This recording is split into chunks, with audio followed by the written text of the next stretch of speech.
Hi, welcome on Easy Learning. This is Chandan Jha, and now we are going to do the other parts of PPC 014 of psychopathology from block number 2. It is unit number 3 and it is part number 4 of the video.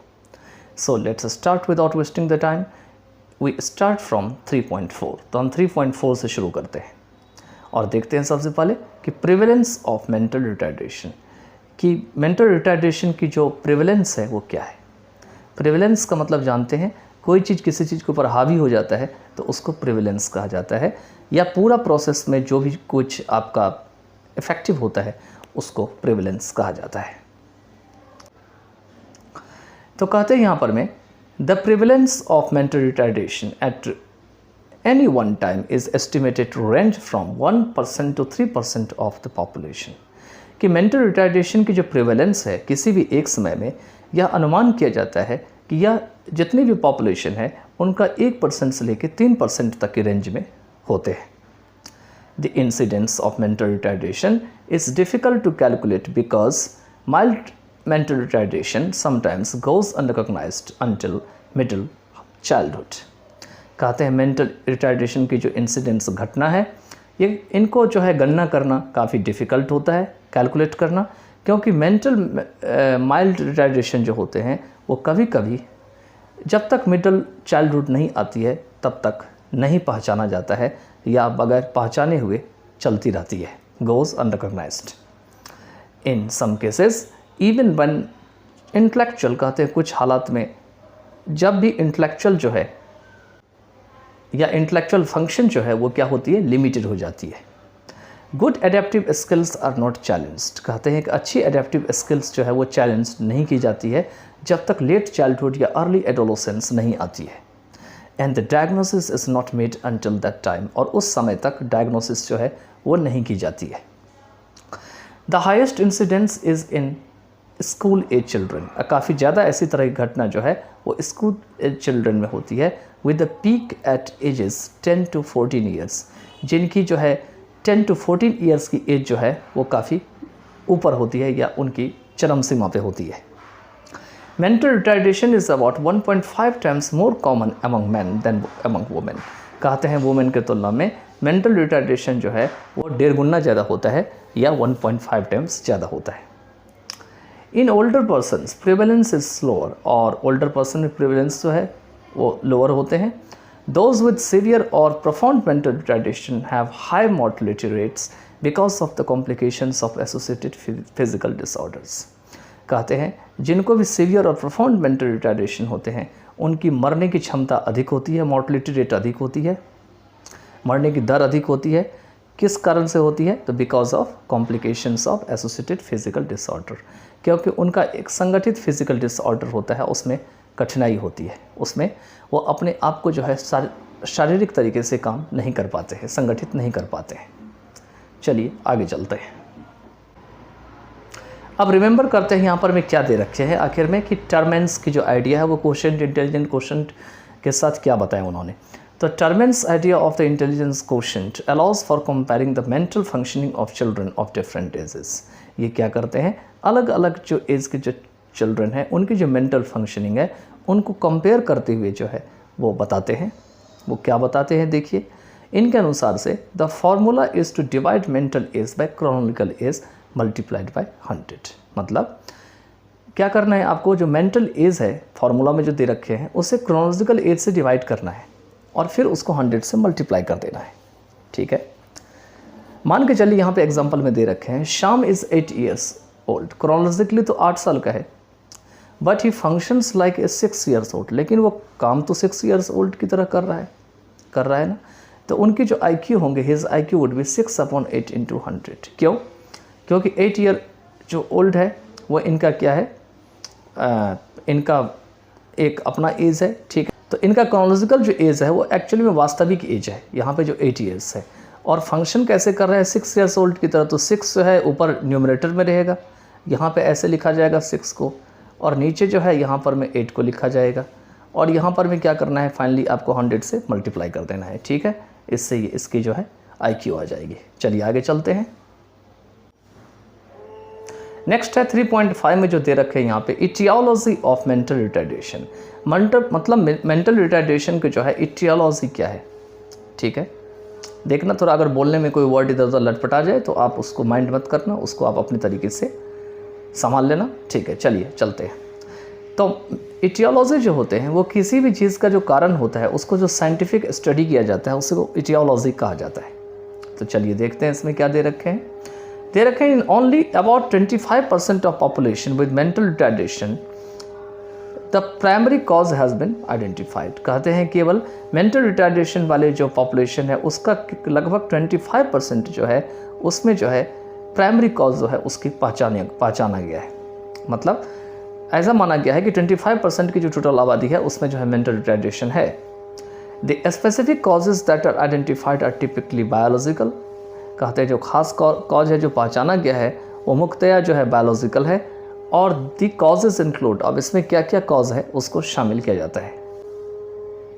Next है 3.5.1 में genetic conditions and chromosomal abnormalities.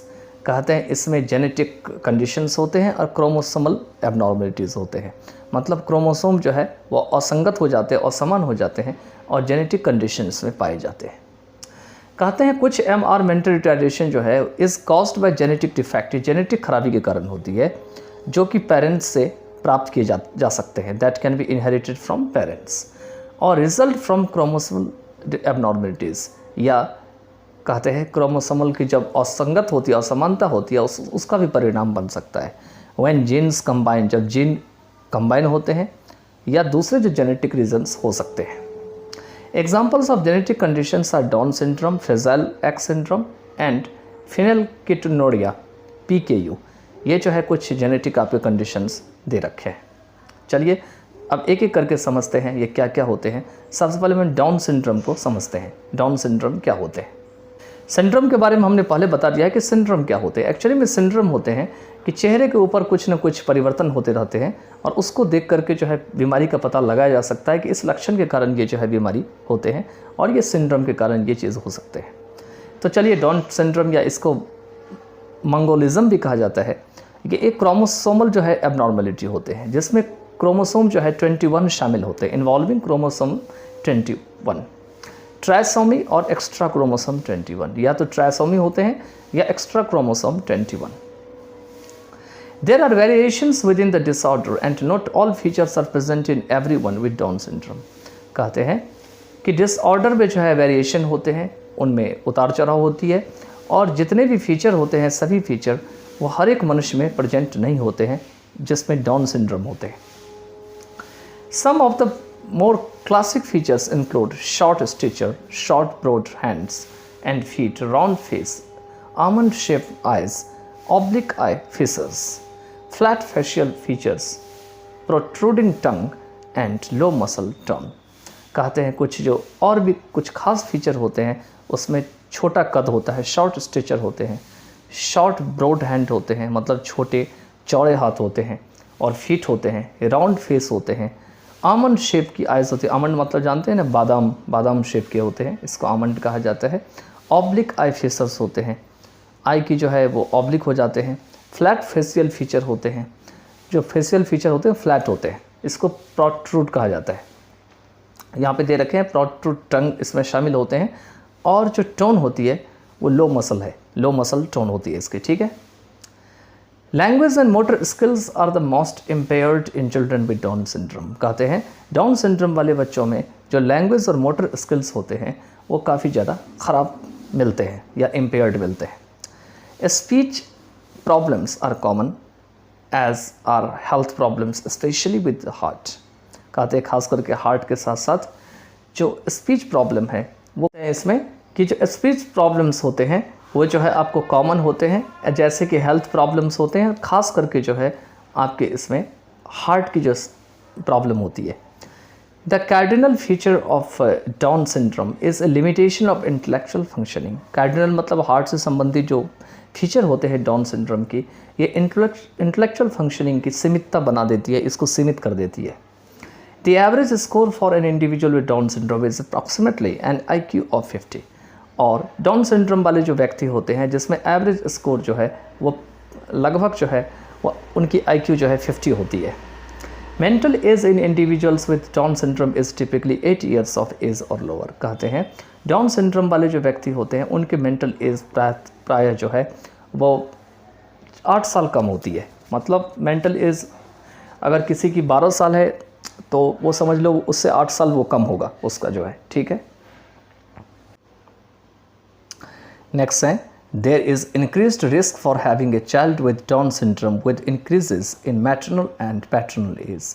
कहते हैं कि बढ़ती हुई जो खतरा हो सकते हैं बच्चों में, खास करके जिस बच्चों को डाउन सिंड्रोम है, with increased in maternal and paternal. कहते हैं माता और पिता के अंदर अगर ऑलरेडी डाउन सिंड्रोम है तो ज़्यादा खतरा उनके बच्चों में भी ये चीज़ पाई जाती है। Although normally approximately 1 in 800 births will be a Down syndrome infant. कहते हैं फिर भी नॉर्मली देखा जाए तो लगभग जो है 800 अगर जन्म लेते हैं बच्चे तो उनमें से जो है एक है ऐसे बच्चे होंगे जो डाउन सिंड्रोम वाले इन्फेंट या शिशु होंगे।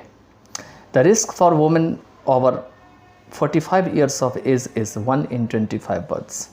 कहते हैं कि 25 जब बर्थ होते हैं तो उनमें से एक जो बर्थ होते हैं तो उसमें से जो वुमेन के अंदर जो है वो 45 ईयर्स की जो एज है उससे ऊपर में ये खतरा पाया जाता है। ये कुछ फिगर दे रखे हैं जिसमें को आप देख करके आप डाउन सिंड्रोम को समझ सकते हैं कि इन बच्चों के अंदर क्या है, डाउन सिंड्रोम है, ठीक है। चलिए आगे चलते हैं। सिंड्रोम क्या होते हैं? तो फ्रेजाइल एक्स सिंड्रोम के बारे में दे रखे हैं कि this is the most common inherited cause. यह एक most common inherited cause, inherited मतलब लिया हुआ है, इनहेरिट किया हुआ है। After down syndrome of mental retardation, मतलब जो कि डाउन सिंड्रोम है मेंटल रिटार्डेशन के उनके अनुसार से, यहाँ पे आफ्टर का मतलब के अनुसार होगा। In which the X chromosome breaks into 2, जिसमें एक्स क्रोमोसोम जो है टूट करके 2 भागों में बढ़ जाती है। The symptoms of fragile x include intellectual deficit. कहते हैं जो फ्रेजाइल एक्स की जो सिम्टम जो लक्षण है उसमें इंटेलेक्चुअल डेफिसिट शामिल होती है, मतलब जो बौद्धिक क्षमता होती है वो कम हो जाती है। एंड पॉसिबल फिजिकल कैरेक्टरिस्टिक्स होती है, और इसमें कुछ संभावित फिजिकल कुछ लक्षण होते हैं, जैसे कान बड़े हो जाते हैं, लॉन्गर ईयर्स होते हैं, फेस और जॉज ये सारे बड़े बड़े हो जाते हैं।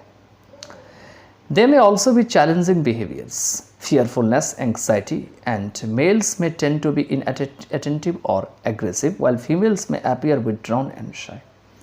कहते हैं कि ऐसा हो सकता है कि उनकी बिहेवियर चैलेंजिंग हो सकती है, उनके अंदर में डर भरा रहता है, चिंता भरी रहती है, एंग्जाइटी, और मेल्स में जो है ज़्यादातर संभावना होती है कि वो जो है इनअटेंटिव और एग्रेसिव हो सकते हैं, मतलब ध्यान नहीं दे सकते हैं या आक्रामक हो सकते हैं, जबकि फीमेल जो है वो काफ़ी ज़्यादा मतलब विड्रॉन मतलब किसी चीज़ को देख करके पीछे हट जाना या शर्मीले जो है वो मालूम पड़ सकते हैं। Language problems are also often evident and children में exhibit heightened sensitivity to sound, touch and bright light. कहते हैं लैंग्वेज जो प्रॉब्लम हुए वो अक्सर जो है स्पष्ट जो है हो सकते हैं, और चिल्ड्रन जो है वो काफ़ी ज़्यादा सेंसिटिविटी जो है वो दिखा सकते हैं, एग्जिबिट कर सकते हैं, और किसके प्रति? तो साउंड के प्रति, टच के प्रति या ब्राइट लाइट के प्रति। मतलब जब इनके संपर्क में जाते हैं तो काफ़ी ज़्यादा सेंसिटिव हो जाते हैं। In number of children with fragile X will also have comorbid autism. कहते हैं काफ़ी संख्या में एक्स फ्रेजाइल वाले जो बच्चे होते हैं उसमें कोमॉर्बिड, तो यहाँ पर में जो कोमॉर्बिड ऑटिज्म है इसका मतलब है जो ऐसे प्रकार के बच्चे होते हैं ये जनरल पॉपुलेशन से अलग होते हैं, और इनमें जो है शारीरिक अलग अलग समस्या होते हैं, जैसे सुनने में होते हैं, ईयर इन्फेक्शन होते हैं, एलर्जी होती है, ये बहुत हायर होते हैं इनके अंदर भी, ठीक है। चलिए आगे चलते हैं। आगे हम देखते हैं फीनल कीटोनूरिया को, जिसको PQ भी कहा जाता है, इसमें कि a number of disabilities can be caused by recessive genes. कहते हैं बहुत सारे ऐसे डिसेबिलिटीज़ है जो रिसेसिव जीन्स के द्वारा किए जा सकते हैं। One of the most commonly occurring recessive disorders that can cause serious mental retardation is phenylketonuria और PKU। और बहुत सारे जो जाने माने वाले जो होने वाले रिसेसिव डिसऑर्डर्स हैं उनमें से जो एक डिसऑर्डर हैं जो कि सीरियस मेंटल रिटार्डेशन का कारण बन सकते हैं वह है आपका फेनिलकेटोनुरिया या PKU। Infants born with two recessive genes या genes lack a necessary enzyme which is responsible for converting one of the basic amino acids phenylalanine into product tyrosine that is essential to body functioning. कहते हैं ऐसे बच्चे जो दो recessive jeans के साथ पैदा होते हैं उसमें कुछ आवश्यक एंजाइम की कमी होते हैं जो कि converting one of the basic amino acids, जो कि अमीनो एसिड जो बेसिक होती है उनको फेनिललाइन जिसका नाम है, ठीक है, उसको टेरोसिन जैसे प्रोडक्ट बदलने में वो जिम्मेवार होते हैं, रिस्पॉन्सिबल होते हैं, जो कि बॉडी फंक्शनिंग के लिए ज़रूरी होते हैं. If the enzyme is not present, phenylalanine will continue to build, reaching toxic levels that can damage the central nervous system. कहते हैं अगर एंजाइम मौजूद नहीं होते हैं तो जो फेनिलैलानाइन है वो बनना जारी रहेंगे और जो टॉक्सिक लेवल है वो बढ़ती हुई चली जाएगी और इससे जो सेंट्रल नर्वस सिस्टम है वो डैमेज हो सकते हैं. Unchecked, the infant will develop progressive mental retardation and if not found prior to 1 year of age, the infant will become permanently retarded.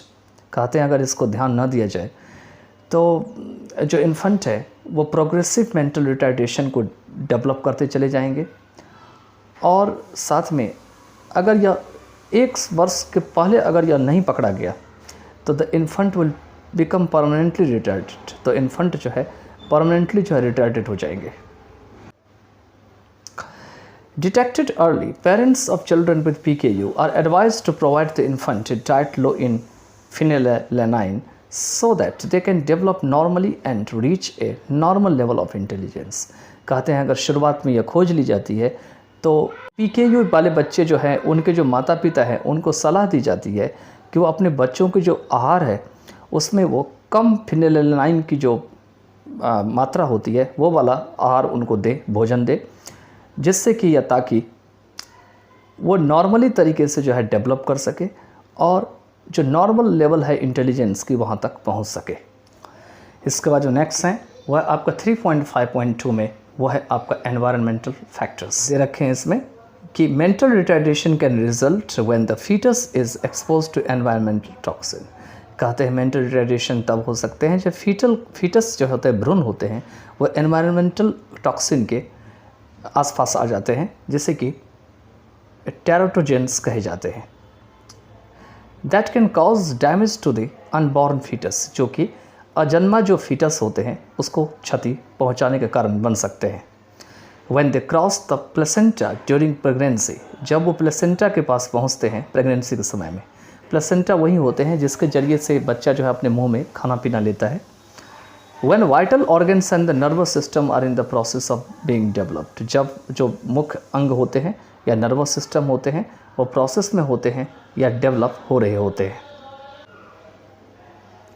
तो इसमें मैटरनल सब्सटेंस और यूज़ एब्यूज़ है जिसमें माता पिता जो है खुद जो है सब्सटेंस का यूज़ करते हैं जो कि उन्हें बहुत ज़्यादा नुकसान पहुंचाते हैं. तो babies born to mothers who use cocaine can suffer a wide range of side effects. कहते हैं ऐसे माता जिनके बच्चे जन्म लेते हैं, खास करके ऐसे माता जो कोकीन का यूज़ कर सकते हैं, उनके जो है काफ़ी ज़्यादा जो है साइड इफ़ेक्ट्स हो सकते हैं उनके बच्चों को जन्म लेने के बाद. अब क्या क्या इनको समस्या हो सकती है ऐसे बच्चों को, तो including physical defects and brain dysfunction in haemorrhages and seizures. इसमें फिजिकल डिफेक्ट शामिल हो सकते हैं जिससे ब्रेन की खराबी, जिसमें हेमरेज भी शामिल होते हैं और सीजर्स भी शामिल होते हैं. Mothers who are addicted to crack often give birth to infants who suffer from low birth weight and damage to the CNS. कहते हैं ऐसे मदर्स जो हमेशा क्रैक के आदी हो जाते हैं वो अक्सर जो है ऐसे शिशु को जन्म देते हैं जो कि लो बर्थ वेट और जो डैमेज होते हैं CNS सेंट्रल नर्वस सिस्टम उसके जिम्मेदार होते हैं, उसके जिम्मेदार बनते हैं या उसके कारण बनते हैं. इसके बाद जो नेक्स्ट है वो है फीटल अल्कोहल सिंड्रोम जिसको FAS कहा जाता है. तो कहते हैं इसमें approximately 33% of all babies born to mothers who are heavy consumers of alcohol will be born with fetal alcohol syndrome. कहते हैं प्रायः लगभग जितने भी बेबीज़ जो है बॉर्न लेते हैं अपने मदर के उसमें से 33% जो है who are heavy consumer of alcohol मतलब ऐसे मदर्स होती है जो कि काफ़ी ज़्यादा अल्कोहल लेती है, will be born with fetal alcohol syndrome. तो ये क्या होते हैं, फीटल अल्कोहल सिंड्रोम के साथ बॉर्न होंगे ऐसे बच्चे। क्लिनिकल फीचर्स ऑफ FAS या फीटल अल्कोहल जो सिंड्रोम है include central nervous system dysfunction. इसमें सेंट्रल नर्वस सिस्टम जो है उसमें खराबी आ जाती है, इसमें मेंटल रिटार्डेशन होते हैं, हाइपर एक्टिविटी होते हैं और इरिटेबिलिटी होते हैं, मतलब चिड़चिड़ापन होते हैं। इम्पेयर्ड मोटर कोऑर्डिनेशन में खराबी होती है और ओवर एक्टिविटी होती है। Physically these children often evidence slow growth and unusual facial features. और अगर शारीरिक तरीके से भी देखा जाए तो ऐसे बच्चे जो है वो अक्सर उनके अंदर में स्लो ग्रोथ का एक प्रमाण बनता है और अनयूजुअल मतलब जो है असमानतया जो है इनकी जो फेशियल फीचर होती है मतलब अनयूजुअल होती है, जो सामान्य नहीं होती है। अब क्या क्या होती है, including under developed upper lip. जो इनका जो ऊपरी लिप होते हैं वो अंडर डेवलप्ड होते हैं, इनका नोज़ फ्लैटेंड होते हैं और short and upturned widely spaced eyes. इनके जो आइज़ होते हैं वो शॉर्ट होते हैं या अपटर्न्ड वाइडली चौड़े हो जाते हैं और इनके सिर जो है वो छोटे हो जाते हैं।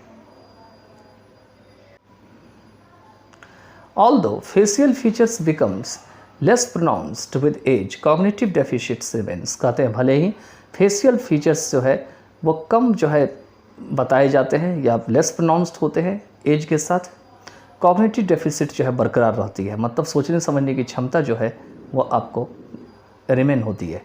If a child has a milder set of symptoms often associated with less maternal alcohol consumption during pregnancy. कहते हैं अगर किसी बच्चे में अगर जो सिम्टम की जो है एक हल्का सा अगर सेट होता है तो अक्सर जो है ऐसे जो माता होते हैं वो कम जो है अल्कोहल का जो है सेवन कर रहे होते हैं प्रेगनेंसी के समय में। The resulting syndrome is refer to as fetal alcohol effects.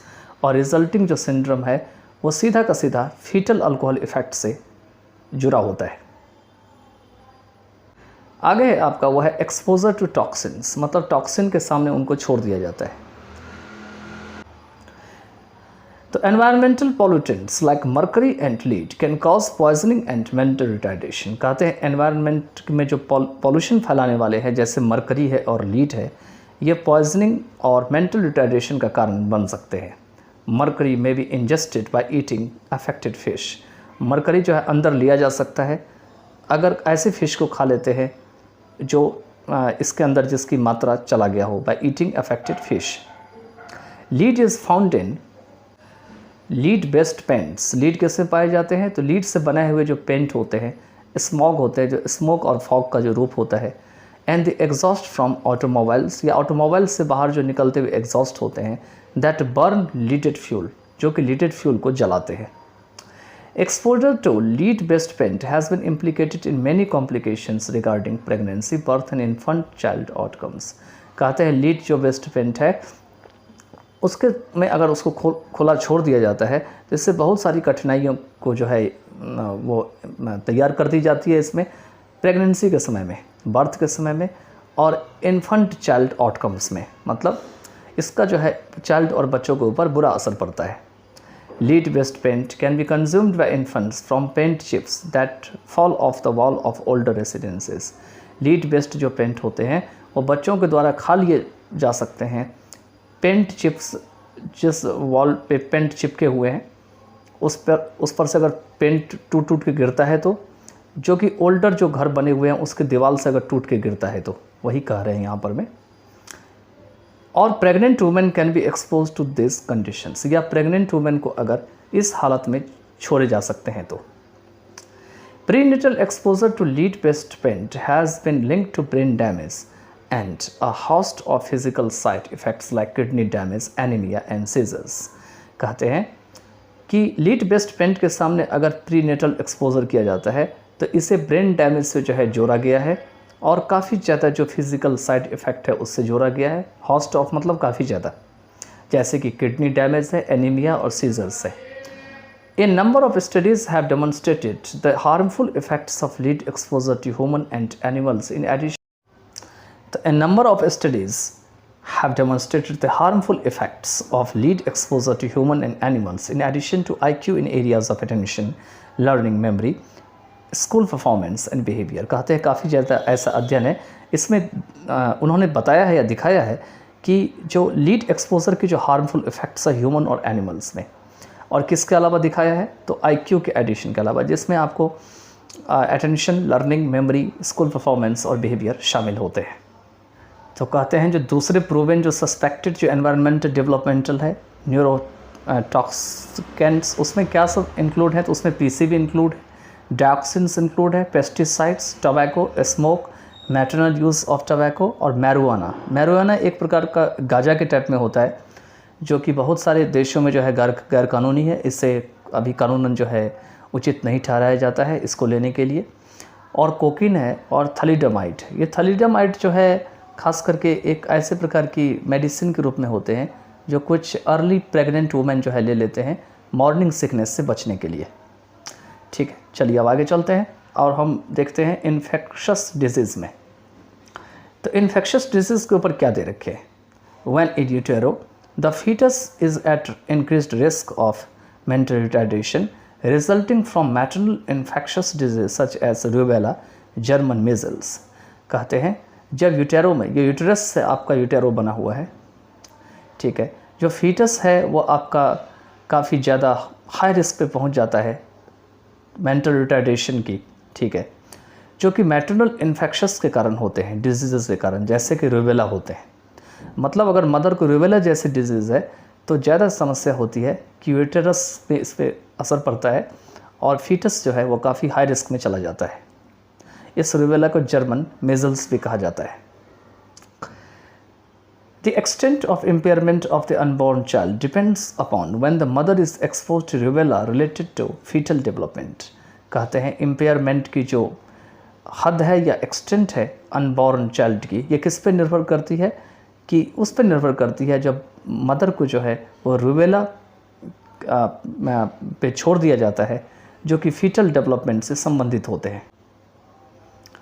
The greatest impairments in the fetus occur if exposure coincides with the embryonic period। कहते हैं सबसे ज़्यादा खराबी जो है फीटस में तब होती है जब एक्सपोजर जो है वो एम्ब्रॉनिक पीरियड के साथ होती है, तो जो कि 3 से लेके 8 वीक तक जेस्टेशन के पीरियड में होती है। जेस्टेशन मतलब वही गर्भधारण का टाइम जो होता है। During this time, frame exposed to unborn embryo to a 50% chance of impairment in the formation of eye, ear, heart, inner organs and mental capacity.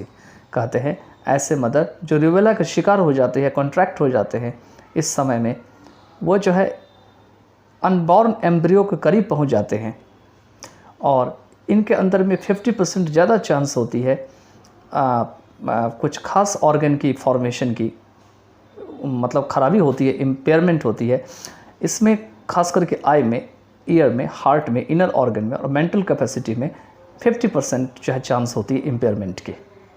As a result of exposure to rubella in utero, children born with congenital rubella syndrome often have multiple handicaps including low IQ, sensory impairments, vision, hearing loss and demonstrate self injurious behaviours और aggression.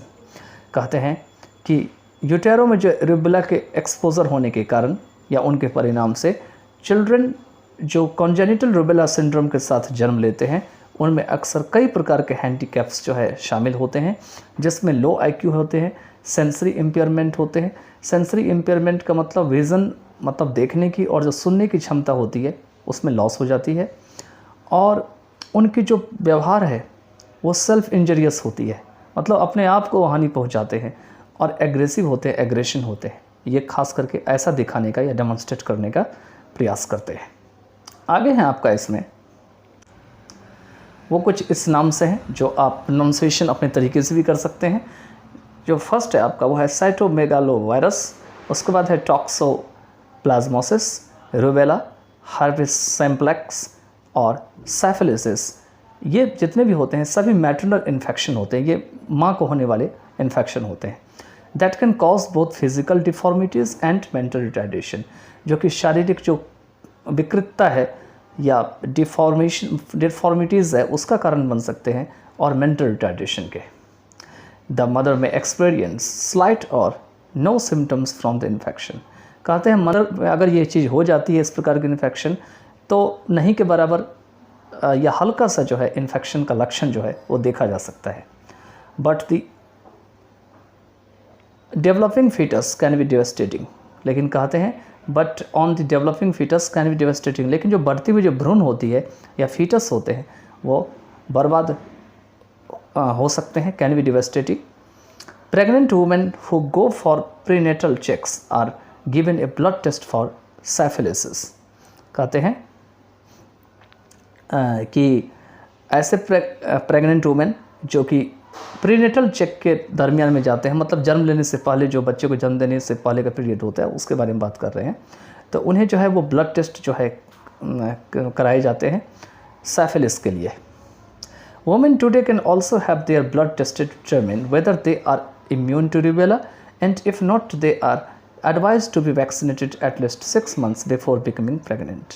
कहते हैं आजकल जो women है can also have their blood tested, वो भी अपने blood test जो है वो करवा सकते हैं, ठीक है, यह निश्चित करने के लिए कि वे जो है रूबेला के जो है इम्यून करते हैं कि नहीं, ठीक है, या मतलब रूबेला से उनको लड़ने की क्षमता है कि नहीं उनके अंदर में। अगर नहीं है तो उन्हें सलाह दी जाती है टू बी वैक्सीनेटेड, कि उन्हें जो है वैक्सीन दी जानी चाहिए कम से कम 6 महीने के अंदर में प्रेग्नेंट होने से पहले, बिफोर बिकमिंग प्रेग्नेंट।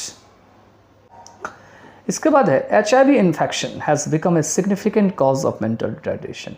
ये भी मेंटल रिटार्डेशन का एक महत्वपूर्ण जो है कारण बन गया है। When not treated for HIV infection during pregnancy and delivery, an HIV positive woman is more likely to pass on the virus to the developing fetus, and about half of these infected infants develop mental retardation। कहते हैं अगर इलाज नहीं की जाती है HIV infection की pregnancy के समय या डिलीवरी के समय, तो HIV पॉजिटिव वुमेन जो है वो ज़्यादा संभावना बनते हैं कि सेम वायरस को जो है वो डेवलपिंग फीटस में जो है पास कर देते हैं, और जो है ये जो इन्फेक्टेड इन्फेंट्स होते हैं इनका जो आधा जो होते हैं, about half of this infected infants, मतलब जितने भी इन्फेक्ट सभी को नहीं होते हैं लेकिन हाफ जो होते हैं इन्फेक्टेड इन्फेंट्स खास करके उसको जो है मेंटल रिटार्डेशन जो है डेवलप हो सकते हैं। इसके बाद है इन्फेक्शस डिजीजेस, यहाँ पे can also affect a child's developing brain after birth. कहते हैं कि इन्फेक्शस डिजीजेस होते हैं वो जन्म के बाद जो है चाइल्ड्स के जो डेवलपिंग जो ब्रेन होते हैं उसको भी प्रभावित कर सकते हैं। इंसेफेलाइटिस एंड मेनिंगोकोकल मेनिंजाइटिस में कॉज इरिवर्सिबल ब्रेन डैमेज। ये दोनों मिलकर के क्या कर सकते हैं, तो ब्रेन डैमेज को जो है इरिवर्सिबल करने का कारण बन सकते हैं। And even death if contracted infancy and early childhood, और अगर शुरुआत में शिशु की अवस्था में ये हो जाता है तो मृत्यु भी हो सकती है, या शुरुआत की बचपना की अवस्था में। तो birth trauma and problems at birth, कहते हैं बर्थ का ट्रॉमा और या बर्थ के समय की समस्या। आगे हैं a lack of oxygen at birth anoxia. कहते हैं एनॉक्सिया या बर्थ के समय में अगर ऑक्सीजन की कमी होते हैं can result due to several reasons. ये बहुत सारे कारणों से जो है हो सकते हैं, including having the code wrapped around the babies. ये इसमें ऐसा भी हो सकता है कि बेबीज़ के आसपास जो कोड है वो लिपट गया हो गर्दन में, और the baby presented in a difficult position for birth, या बेबी को जो है वो बर्थ के लिए जो है डिफ़िकल्ट पोजीशन में प्रेजेंट किया गया हो, that is breech position requiring delivery to be feet first, जिससे ब्रीच पोजीशन का यूज़ किया गया हो जिसमें डिलीवरी की ज़रूरत होती है, जिसमें फीट जो है पहले दिखाई पड़ती है। A lack of oxygen supply to the brain could result in higher risk for intellectual deficit. कहते हैं कि ऑक्सीजन की जो सप्लाई की कमी है ब्रेन में, ये जो है इंटेलेक्चुअल डेफिसिट की काफ़ी भारी मात्रा में कमी का कारण बन सकते हैं। इसके बाद है pre maturity. Pre maturity means in particular birth weight around और under 1000 gram.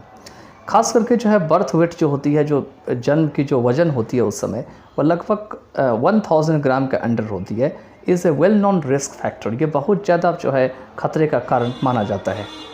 Survival rates for infants born prematurely in neonatal care centers increase with each week of gestational age from 0 to 21% to 26 weeks 75 to 93%।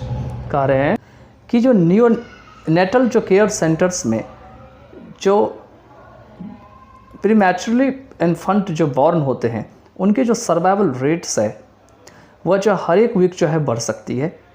Gestational as से लेकर के 22 या 0 to 21% हो सकते हैं और यह बढ़ करके 26 वीक्स में 75 से लेकर 93% हो सकते हैं।